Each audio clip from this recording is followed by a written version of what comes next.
And this battle has commenced already. We've got no waiting time or introduction. We're straight off with the action. And this is an FV304. It's the Tier 6 British SPG.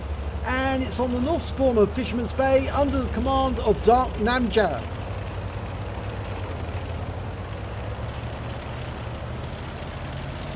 Now he's got 1 mark of excellence on his barrel, so he obviously has played this quite a lot. The FV series of tanks was actually designed by the British after the war. It was an attempt to actually create a series of tanks, including the FV304 and the 4005, which would then be the main British tanks to be used after the war. Now the FV304, it has a 4.5-inch gun,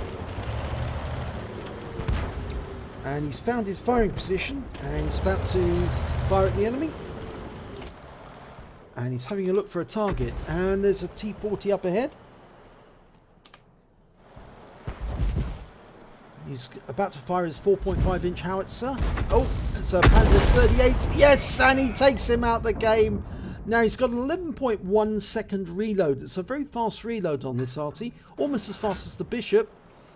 And he's dialing in there on an M3 Lee. He can also dial in the aim fairly quickly if, oh, that M3 goes down before his shell arrives, so he's wasted a shot there. But he's got quite a few rounds of ammunition. He's got 64 rounds in total, all HE. And he's still going for that T40. Hasn't got much in the way of splash. He needs to get a direct hit really to make it count. And that round is wasted, it just misses. The T40 goes undercover. And of course, you know the T40 is an American tank destroyer. It doesn't have much in the way of a field of fire, because they can only fire the gun within a swivel mount in the front of the vehicle. So he's desperately trying to get a shot at that looks, the T40, but he can't because he needs to be turned around to face him. He's more of a defensive position, but we're loaded. Rounds out. Oh, just misses him. It goes behind him. The T40 must know he's under fire and the shell's landing behind him, but he's a bit worried to expose himself, because if he does, then Darknamja will put a round into him, especially if he can get a round into the cockpit. And that looks is now trying to get the other looks. He's fired at the looks, but didn't manage to kill him off, and he's disappearing before he can finish the job. And we can see a Covenanter in the distance just fired a round, a single round, so it must be using the 3.5-inch howitzer gun. Right, fires at T40, and a direct hit this time. Finishes him off, 275 hit points in one shot. Now, going for the Cromwell. Almost reloaded. Rounds out. Direct hit, 237. Looks like it might attract him. Gone to overhead view. There's the FV304 on the enemy team. Trying for an accurate shot. Round out.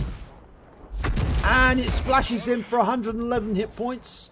But I think he's still there. So we can get another round in. Round out. And he kills the FV304. And the Covenanter's pulled up behind him. We just had a brief shot of him there where he pulled up behind. There's the looks. He's using that rock for cover.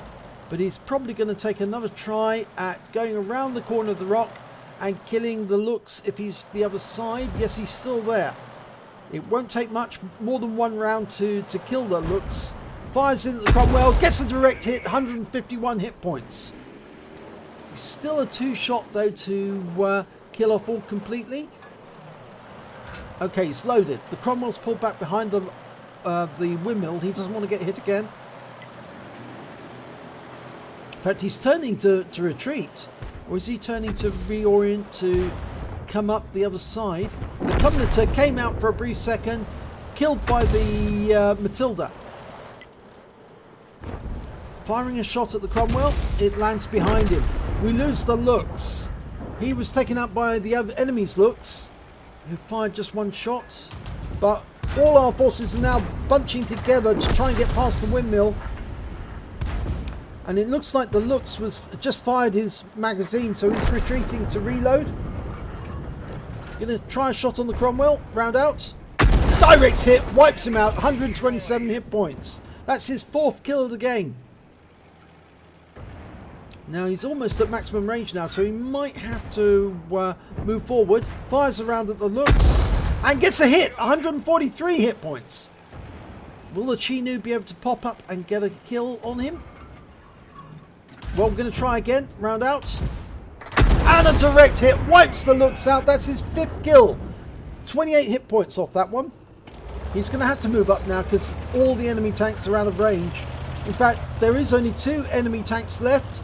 One's a T-67, the other's the T-40. So if he wants to get a top gun, he's going to have to get one of those tanks. And the other T-67 is actually moving north. There's the T-40. He's within range. Okay, he's just going to try and get behind the windmill, but with that rock in the way, so he can shoot over it. Okay, T-40 is around about there.